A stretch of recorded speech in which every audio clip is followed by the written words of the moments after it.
శ్రీ గురుభ్యో నమః. భక్తులారా, సత్సంగంలో భాగంగా ఇప్పుడు మనం భగవద్గీత నుండి 2-3 శ్లోకాలు పారాయణం చేసుకుందాం. ముందుగా గీత మనం ప్రార్థన చేసుకుందాం. పార్థాయ ప్రతిభూతితాం భగవతా నారాయణేన స్వయం వ్యాసేన గృహీతం పురాణం మధ్యే మహాభారతం అద్వైతామృతవర్షిణీం భగవతీం అష్టాదశాధ్యాయినీం అంబా త్వాం అనుసందదామి భగవద్గీతే భవద్వేషిణీం. నమోస్తు వ్యాస విశాల బుద్ధే పుల్లారవిందాయత పుత్రనేత్రాయన త్వయా భారతైన పునః ప్రజ్వాలితో జ్ఞానమయ ప్రదీప ప్రపన్న పారిజాతాయ తోత్రవేత్రైకపాణే జ్ఞానముద్రాయ కృష్ణాయ గీతామృతదుహే నమః. వసుదేవ సుతం దేవం కంసచాణూరమర్దనం దేవకీ పరమానందం కృష్ణం వందే జగద్గురుం. భీష్మద్రోణధరా జయద్రతజలా గాంధార నీలోత్పల శల్యగ్రాహవతి కృపేణ వహనీకర్ణేన వేలాకుల అశ్వత్థాం వికర్ణ ఘోరమకరా దుర్యోధనావర్తిని సోత్తిన్నాకల పాండవైరణ దయ కైవర్తయ కేశవ పారహాస్యర్యవచ సరోజం లంఘితార్థగంధోత్కడం నానాఖ్యానకేసరం హరికథా సంబోధనా బోద్ధం లోకే సజ్జన శరపతైరహరే పేపీయమానం ముదా భూయాత్ భారత పంగజంగలిమిల ప్రధ్వంసన శ్రేయసి. మూకం కరోతి వాచాలాం పంగుల్లంఘయతే గిరిం యత్కృపాతమం వందే పరమానంద మాధవం. శాంతాకారం భుజగసేనం పద్మనాభం సురేశం విశ్వాకారం గగన సదృశం మేఘవర్ణం శుభాంగం లక్ష్మీకాంతం కమలనయనం యోగిహృజ్జానగమ్యం వందే విష్ణుం భవభయరం సర్వలోకైకనాథం. యం బ్రహ్మవరుణేంద్ర రుద్రమృతస్తున్వంతి దివ్యైస్తవై వేదై సాంగపదక్రమోక్తై గాయంతి యం సామగా ధ్యానావస్థే తద్గతేన మనసా పశ్యంతి యోగినో యశాంతం న విదుసురాసురగుణో. దేవాయ తస్మై నమః. శ్రీకృష్ణ పరబ్రహ్మణే నమః. శ్రీమద్భగవద్గీత చతుర్థోధ్యాయః.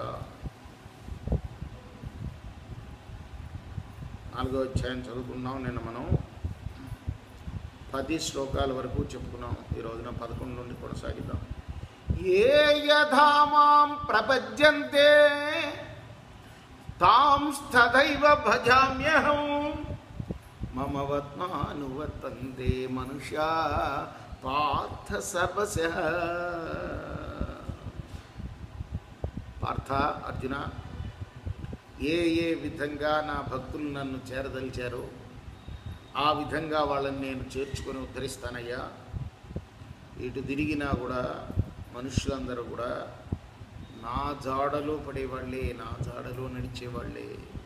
కాంక్షంత కర్మణాం సిద్ధిం యజంత ఇహ దేవతా క్షిప్రం హి మనుష్యే లోకే సిద్ధిర్భవతి కర్మజా. ఎవరికైతే కర్మ ఫలితం మీద, అంటే చేసిన పని మీద ఫలితం మీద ఆశ ఉంటుందో అటువంటి వాళ్ళు ఇతర దేవతలను ఆరాధిస్తూ ఉంటారు. అంటే మనుష్యలోకంలో కర్మజన్య ఫలం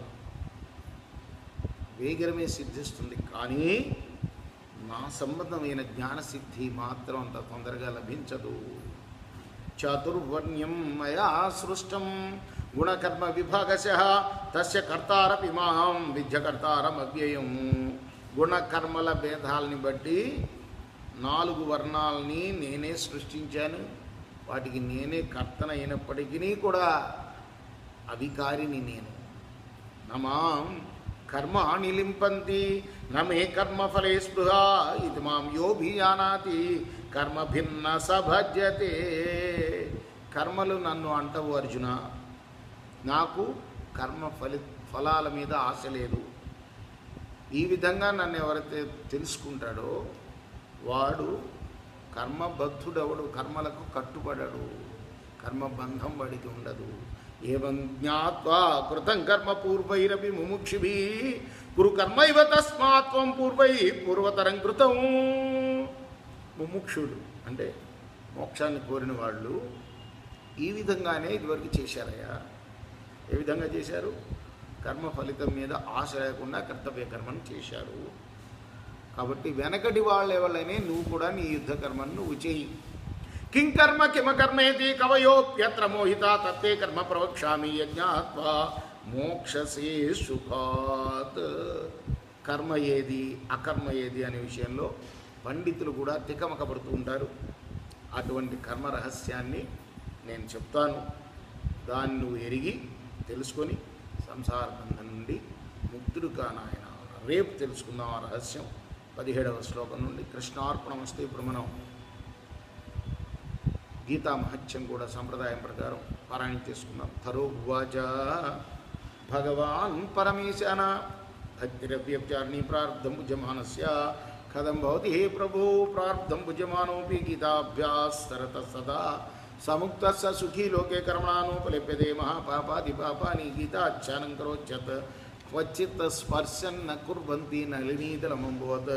గీతాయాః పుష్టం యత్ర యత్ర పాఠ ప్రవర్తతే తత్ర సర్వాణి తీర్థాని ప్రయాగాదీని తత్ర వై సర్వే దేవాశ్చర్షయో యోగినః పన్నగాస్యే గోపాలా గోప్యావాపి నారదోర్ధోపాష్టే సహాయో జాయతే శీఘ్రం యత్ర గీతా ప్రవర్తతే యత్ర గీతా విచారస్య పఠనం పాఠనం శ్రుతం తత్రాహం నిశ్చితం పృథ్వీ నివసామి సదైవ హి గీతాశ్రేయోహం తిష్టామి. గీతా మే చోత్తమం గృహం గీతా జ్ఞానముపాశ్రిత్య త్రీన్ లోకాన్ పాలయామ్యహం. గీతా మే పరమా విద్యా బ్రహ్మరూపాన సంశయ అర్ధమాత్రాక్షరాన్ని చ స్వానిర్వాచ్య పదాత్మిక చిదానందేన కృష్ణేన ప్రోక్త్వా సముక్తవర్జనం వేదత్రయీ పరానంద తత్వార్థజ్ఞానమంజస యోష్టాదశి జపే నిశ్యం నరో నిశ్చల మానస జ్ఞాన సిద్ధిం సలపతే తత్వయాత్ పరంపదం పాఠే అసమర్థ సంపూర్ణే తదర్థం పాఠమాచరేత్ తదా గోదానజం పుణ్యం లభతే నాత్ర సంశయ. త్రిభాగం పఠమానస్తు గంగా స్నానఫలం లభేత్ షడంశం జపానస్తు సోమయాగఫలం లభేత్. ఏకాధ్యాయంతి యో నిత్యం పఠతే భక్తి సంయుతః రుద్రలోకమవాప్నోతి గణో భూత్వా వసేచ్చిరం. అధ్యాయ శ్లోకపాదం వా నిత్యం యః పఠతే నరః సయాతి నరతాం యావన్మనుకాలం వసుందరే. గీతాయా శ్లోకదశకం సప్త పంచచతుష్టయం దౌత్రినేకం తద్ధం వా శ్లోకానాం యః పఠే నరః చంద్రలోకమవాప్నోతి వర్షాణామయుతం ధ్రువం. గీతాపాఠసమాయుక్తో మృతో మానుషితం వ్రజేత్. గీతాభ్యాసం పునః కృత్వా లభతే ముక్తిముక్తిమాన్. గీతేచ్ఛారసమితో మ్రియమాణో గతిం లభేత్. గీతార్థశ్రవణాసక్తో మహాపాపాయితోపి వా వైకుంఠం సమవాప్నోతి విష్ణాసహమోదే. గీతార్థం ధ్యాయతే నిత్యం కృత్వా కర్మాణి భూరిశః జీవన్ముక్తస్య విజ్ఞేయో దేహాంతే పరమం పదం. గీతామాశ్రిత్య బహవో భూభుజో జనకాదయః నిర్ధూతకల్మషాలోకే గీతాయాత పరం పదం. గీతాయాః పఠనం కృత్వా మాహాత్మ్యం నైవ పఠేత్ కృతో పాఠే భక్త్యశ్రామ ఏవ చ్యుతార్థ. ఏతాన్మహచ్చన్నిత్యం గీతాభ్యాసం కరోతి యః సతత్ఫలమాప్నోతి దుర్లభాం గతిమాప్నుయాత్. సూత ఉవాచ మహాత్మ్యమేతద్గీతాయా మయా ప్రోక్తం సనాతనం గీతాంతే చ పఠేజ్జస్తు యదుక్తం తత్ఫలం లభేత్. ఇది శ్రీ వరాహపురాణే గీతామహత్యం. కృష్ణార్పణమస్తు.